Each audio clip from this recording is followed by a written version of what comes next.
Jamal Freeman's joyous drive through his affluent neighborhood in his black Porsche turns into a nightmare when Officer Karen Michaels pulls him over. What begins as a routine stop quickly escalates into a confrontation filled with racial bias and humiliation. Surrounded by indifferent neighbors and escalating police hostility, Jamal's sense of triumph is shattered, revealing a harsh reality of injustice.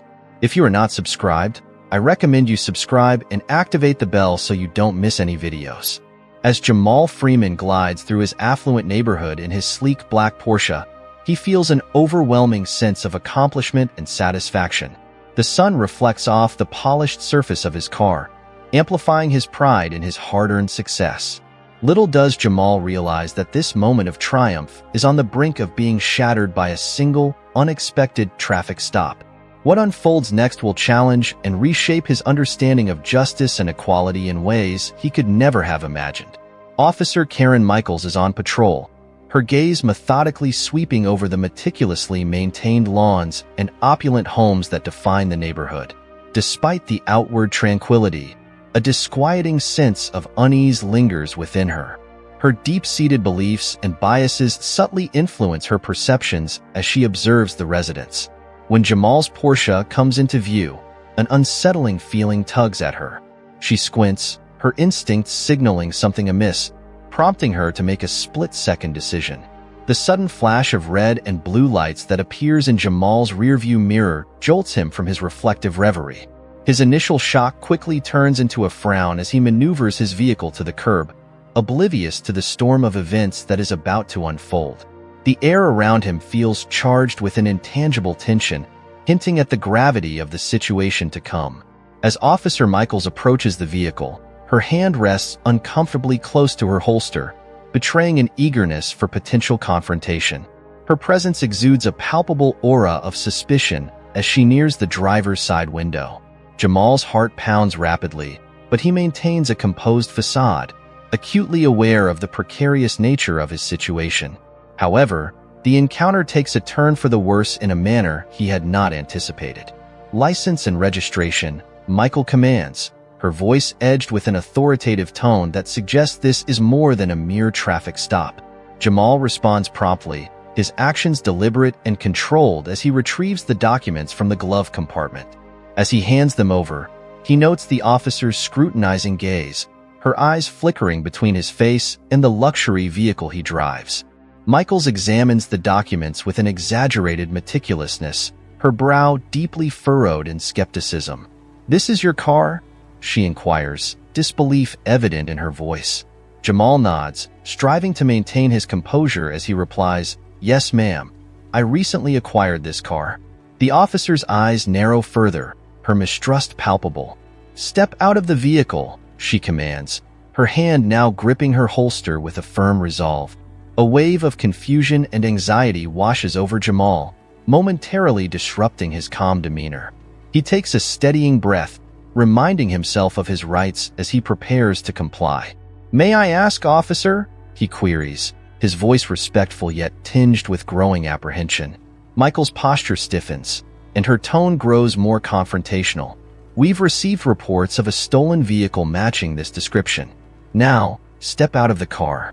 The accusation hangs in the air like a heavy fog, each word striking at Jamal's sense of dignity. A surge of indignation bubbles within him, but he remains aware that any display of anger could exacerbate the situation. With deliberate care, Jamal opens the car door and exits, acutely aware of the curious neighbors emerging from their homes. Their eyes dart between him and the officer, their expressions a complex blend of concern and judgment. The community's reaction underscores the gravity of the situation, adding another layer of scrutiny to an already fraught encounter. Officer Michaels begins to pat Jamal down, her touch rough and impersonal, as though she is handling a suspect rather than a fellow human being. "Pretty nice ride for a young black guy like you," she says with an edge in her voice, the accusation thinly veiled in her tone. "How'd you afford something like this?"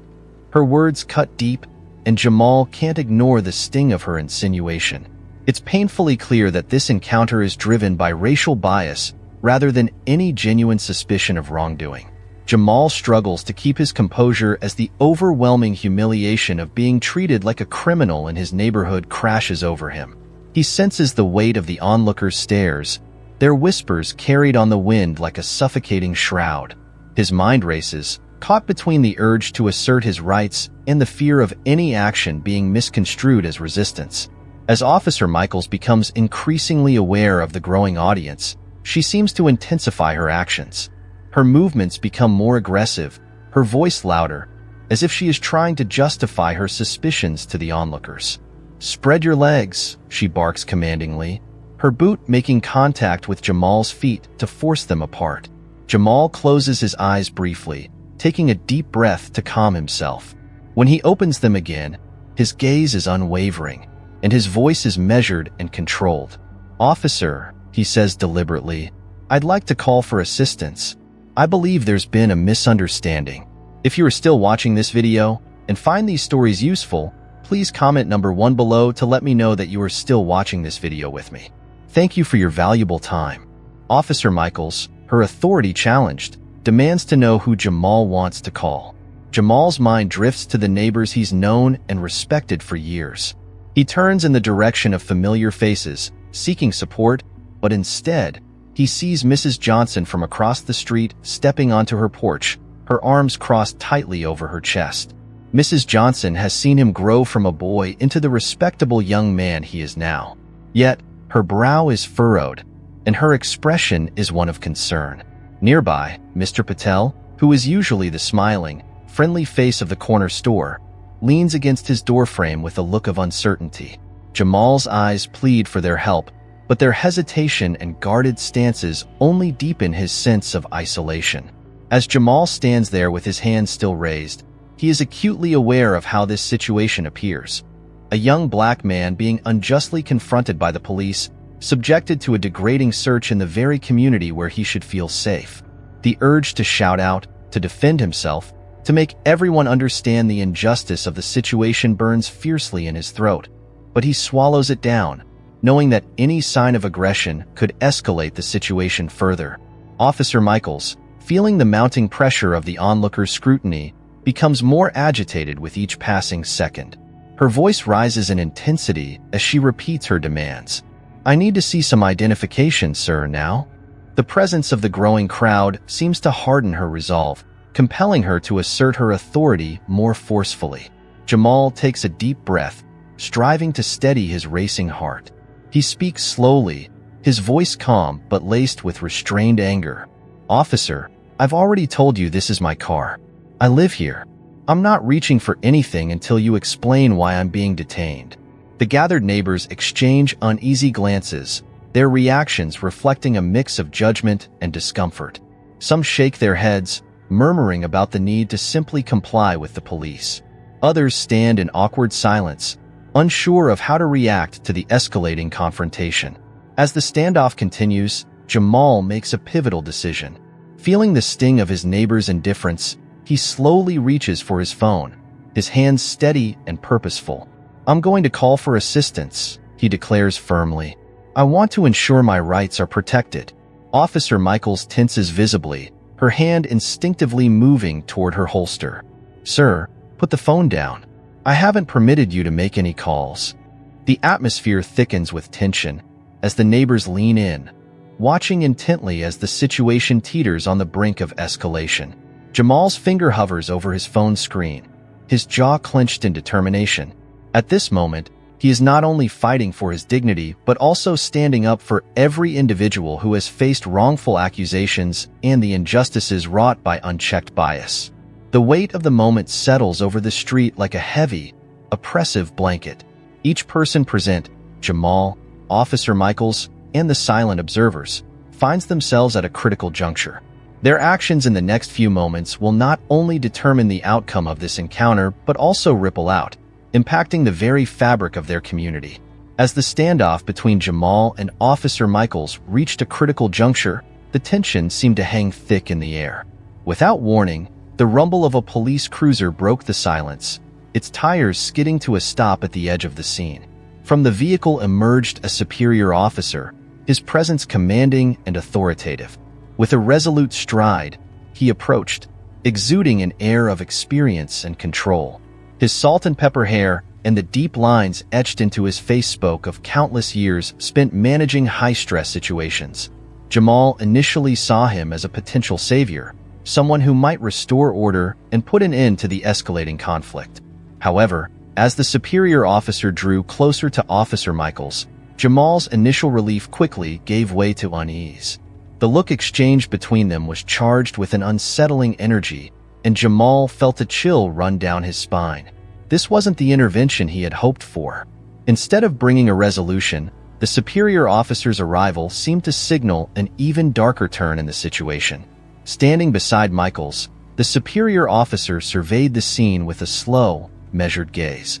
His eyes settled on Jamal, and the silence that followed was heavy with unspoken tension. When the superior finally spoke, his voice was deceptively calm, almost conversational, but it carried an undercurrent of menace. "Well, another one trying to push his luck," he said, his tone dripping with disdain. Jamal's heart sank as he realized that the presence of this new officer was not a sign of relief, but rather an indication that the situation was about to worsen. Desperately, Jamal scanned the crowd of neighbors who had gathered. Initially, they had emerged from their homes with puzzled expressions, but now their demeanor had shifted. The confusion had given way to a more assured and assertive attitude. They exchanged glances that ranged from smug satisfaction to indifferent detachment. The arrival of additional police seemingly validated their suspicions about Jamal, despite his innocence. The weight of their collective judgment bore down on him, amplifying his sense of isolation and despair. The superior officer leaned in toward Michaels, speaking in a low, deliberate tone that was just audible enough for Jamal to hear. "He's delaying. Radio in for backup. We'll need to ensure this doesn't escalate." The calmness in the superior officer's voice was chilling, almost as if he were discussing a minor inconvenience rather than a serious matter. Jamal's fear intensified as he realized the gravity of the situation. This was no longer just about his car or a minor confrontation. He was caught in a scenario far more sinister. They were not treating him as a mere suspect, but as a potential threat that needed to be subdued. Officer Michaels, seemingly energized by the superior officer's directive, picked up her radio with disturbing enthusiasm. "We have a potentially dangerous suspect," she announced, her voice betraying an almost eager tone. Jamal's breath caught in his throat. Dangerous? He had barely raised his voice, and yet they were preparing for a show of force that seemed grossly disproportionate to the situation. He took a step back, his gaze shifting to the neighbors who stood by. Their faces blended into a sea of indifferent observers, some recording the events on their phones, others murmuring to each other. None of them moved to assist him or showed any sign of concern. The crushing realization hit Jamal with a force he couldn't ignore. He was utterly alone. The silence that enveloped the street was deafening, broken only by the crackle of Officer Michaels' radio. Moments later, the wail of sirens pierced through the stillness, growing louder and more insistent with each passing second. Jamal's heart raced uncontrollably as a second police cruiser arrived, its flashing lights casting ominous, jittery shadows over the scene. The situation was spiraling out of control, and Jamal felt the full weight of his helplessness as the nightmarish scenario unfolded before him. The faces of the onlookers, a mix of curiosity and unease, reflected the gravity of the unfolding situation as two more officers emerged from the crowd. Their presence was marked by an unmistakable sense of authority, their hands resting on their holsters in a posture that spoke volumes about their readiness. Jamal watched them approach, desperately hoping their arrival might introduce some reason into the chaotic scene. However, his hopes were dashed as he took in the stern, unyielding expressions on their faces. These officers were here to reinforce their colleagues, not to question or challenge them. The superior officer, with an imperceptible nod, directed the new arrivals to position themselves strategically around Jamal. This move resulted in a tightening of the circle, for officers now surrounded him, each stationed at a distinct point, effectively enclosing him in a perimeter that felt increasingly like an inescapable trap rather than any form of protective boundary. Jamal's heart raced uncontrollably, its frantic beat rising to his throat, making each breath more labored and shallow. The once familiar world around him seemed to distort and slow down, every detail taking on an unnerving sharpness. The stark glint of the officers' badges, the minute adjustments in their postures, and the chilling sight of the metal handcuffs clipped securely to their belts contributed to a growing sense of impending dread. Each of these elements amplified the ominous atmosphere, making it feel as though a storm of injustice was about to break. If you are still watching this video and find these stories useful, please comment number 2 below to let me know that you are still watching this video with me. Thank you for your valuable time. One of the newly arrived officers cast a quick, assessing glance at Jamal's hand, where his phone was still gripped tightly. The officer's face hardened with sudden disapproval.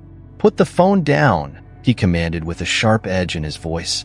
"No one has given you permission to record."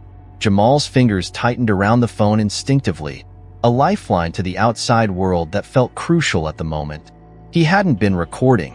The thought hadn't even crossed his mind amidst the chaos. But now, as the officers closed in, the urgency of documenting the situation became glaringly apparent. This might be his only chance to capture evidence of the unfolding events.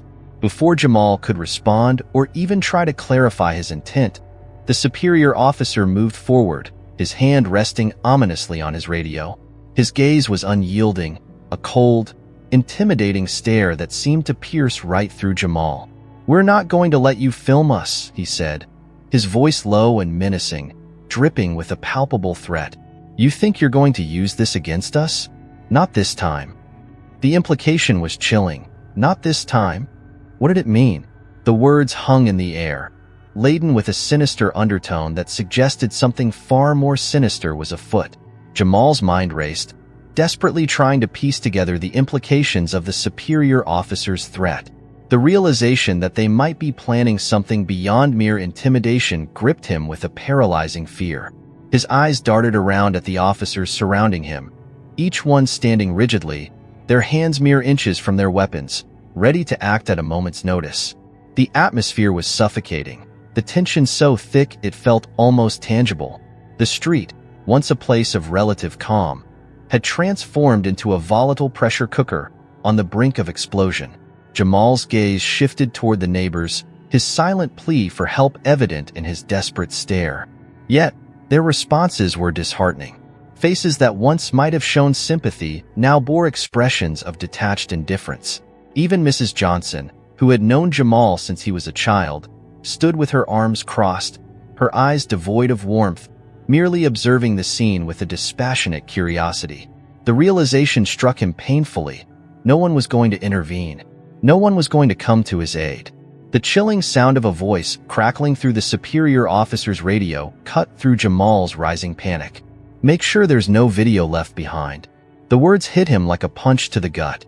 The clear intention was to erase any evidence of the events unfolding before him, to obliterate any trace of his side of the story. A surge of raw panic coursed through Jamal's veins. His mind screamed at him to escape, to flee from the encroaching danger. But the stark reality settled that any sudden movement could be fatal. He was trapped, unable to call for help, with every conceivable action seeming like a dangerous trap.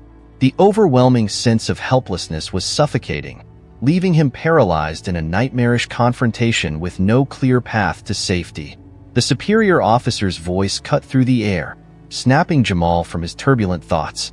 "You think you can push back? You're out of options, son. You can either comply, or we'll make this a lot harder for you." Jamal stared at him, the oppressive weight of the moment pressing down on him like a relentless hammer. The world around him seemed to close in, his instincts screaming to resist, but the harsh reality struck him. He was isolated and vulnerable. The tension mounted, and Jamal felt himself caught in a vice between the intimidating officers and the scrutinizing eyes of his neighbors. Yet, as if fate had intervened, the superior officer's demeanor shifted. He squinted at Jamal as if grappling with a fleeting memory or trying to place him. For a brief moment, it appeared as though the officer was reconsidering his stance. But that glimmer of uncertainty vanished as quickly as it had appeared, and his expression hardened once more. Jamal understood that the ordeal was far from over. Just then, one of the newer officers, Officer Davis, who had arrived in a second cruiser, stepped forward. His gaze lingered on Jamal with a mixture of hesitation and curiosity. "Hold on a second," Davis said, glancing between his colleagues before cautiously approaching Jamal. "I think I've seen you before." Jamal's throat tightened as he struggled to maintain his composure. His voice, though controlled, carried a desperate need to be heard. "I'm not a criminal. I'm a college student. I'm in law school. I live in this neighborhood. You must have the wrong person." Davis hesitated, his skepticism momentarily softened by the earnestness in Jamal's voice. "A college student?" Davis echoed, his tone slightly less accusatory. The superior officer shot Davis a sharp glare, but remained silent. Officer Michaels, however, remained rigid, her hand firmly resting on her holster, her eyes narrowed in disbelief. "Don't fall for his excuses," Michaels interjected, her voice dripping with disdain. "We've been tracking someone who matches his description. A black male in his mid-20s, driving a high-end car, involved in hacking into our system and exposing officers' data." Michael's words hit Jamal like a punch to the gut. The absurdity of the accusation almost made him laugh. He had no knowledge of hacking, and his only concern regarding the police was avoiding trouble. But Officer Davis frowned, shaking his head. "This doesn't add up," he said softly. "I think I've seen this guy at a community event." "You're Jamal Freeman, right?" Davis asked, turning fully toward Jamal with a more relaxed posture. Jamal blinked in surprise, a flicker of hope igniting within him. "Yeah, that's me. I volunteer at local events and am studying to become a judge, just like my father." Davis nodded, recognition dawning on him. "Yeah, that's where I remember you from. You spoke at my kid brother's school career day last month." Jamal nodded, feeling a small measure of relief, but the unyielding cold stare from Michaels remained. Her expression grew even more severe as she stepped forward. "I don't care where he's been. He fits the profile and is driving a car that matches the description of the one reported stolen last week." Davis glanced at the superior officer for guidance, but his expression was inscrutable, his hand still poised over his radio. Davis persisted, arguing that they needed to conduct a thorough investigation. However, Michaels wasn't swayed. Her gaze stayed locked on Jamal, her jaw clenched tightly. A lifetime of ingrained prejudice surged back to the forefront of Michael's mind. Her father's harsh lessons echoed in her thoughts. Black men in fancy cars are criminals. Despite her attempts to push these teachings aside, they resurfaced, guiding her actions. To Michaels, this was not merely a traffic stop. It was a battleground to affirm her long-held, distorted beliefs. Jamal could see the intensity of her hatred. It was not just professional but deeply personal. Michaels wasn't seeing him as a college student, a neighbor, or even a human being. To her, he was simply another embodiment of a stereotype she had been taught to disdain. That realization ignited a fierce determination within Jamal. Taking a deep breath, he straightened his posture, his voice steady yet resolute. "You know, Officer Michaels, you haven't even bothered to run my plates properly, have you? You saw me, you saw this car, and you made an assumption based solely on the color of my skin," Jamal said, his voice steady but tinged with frustration. Michaels's eyes flashed with anger at Jamal's accusation, but before she could respond, Officer Davis stepped in between them, effectively breaking the tense standoff. "We need to follow procedure," Davis said, his tone firm but measured. "Let me check his plates again, review his license, and figure out what's going on here." The superior officer, sensing the shift in the atmosphere, nodded silently. Michaels, however, remained visibly enraged, her fists clenching at her sides.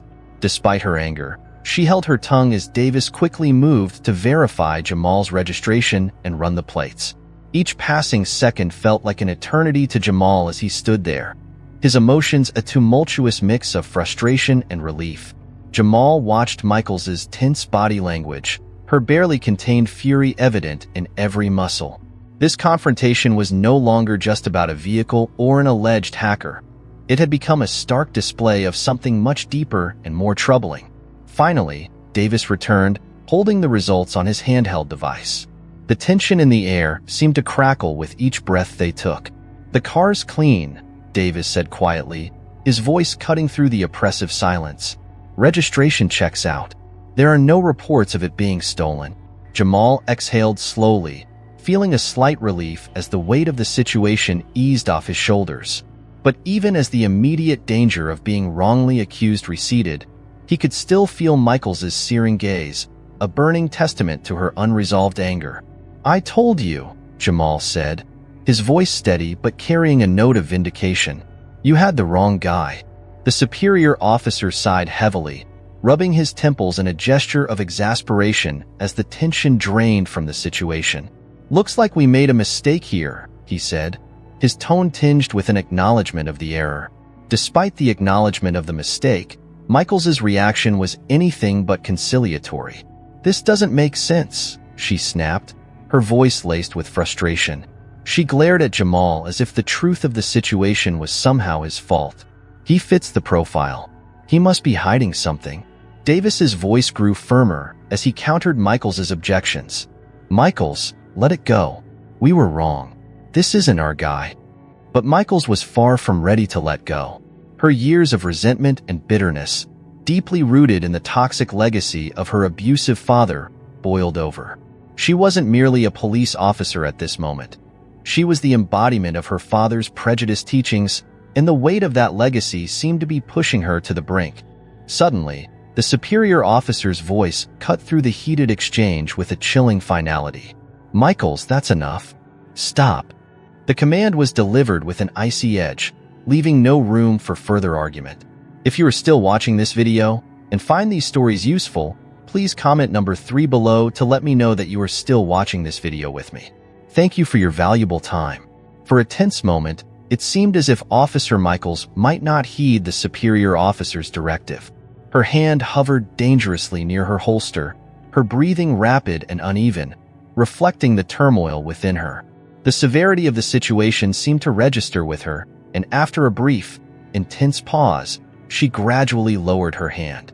Yet, her eyes remained fixed on Jamal, and the hostility in her gaze was palpable. The superior officer, sensing the critical nature of the situation, softened his tone slightly as he addressed Jamal. "We'll get this sorted out. You're free to go, sir." His attempt to defuse the situation seemed almost perfunctory, a hollow gesture rather than a genuine attempt at resolution. Jamal, however, was not ready to let the matter end there. He was determined not to simply walk away from the indignity he had faced. With renewed strength in his voice, he confronted the superior officer. "You think this is sorted out?" he demanded. "You targeted me because of the color of my skin. You didn't check the facts. You just assumed." The neighbors, who had been observing in stunned silence, began to murmur among themselves. The reality of the situation and the blatant injustice of what had transpired started to sink in. The collective tension among the onlookers was palpable, their whispered conversations a stark contrast to the earlier indifference. In a surprising turn, Officer Michaels, overwhelmed by the gravity of the moment, began to crack. Tears formed in her eyes, a visible manifestation of the emotional and moral weight she had been carrying. Her voice trembled as she spoke, betraying the collapse of her previously unyielding demeanor. "I was just doing my job," she said, her voice quavering with a mixture of regret and deflection. Jamal's response was measured yet cutting. "No," he said, his tone steady but laced with sharp clarity. "You weren't. You were being racist, and now you'll have to live with the consequences." His words resonated with an undeniable truth, cutting through the pretense of duty and confronting the systemic issue that had led to this confrontation. The confrontation had become not just a personal battle for Jamal, but a broader indictment of the prejudices embedded within the actions of those sworn to protect and serve. As we wrap up this intense and eye-opening story, it's clear that Jamal Freeman's encounter is a powerful reminder of the challenges faced by many in the face of injustice. We've seen how quickly a moment of success can be overshadowed by prejudice and the importance of standing up for one's rights and dignity. What have you learned from Jamal's experience? Is there a key takeaway or insight that resonates with you? We'd love to hear about it. Share in the comments below one thing you've learned from this video and how you plan to bring it into your own life.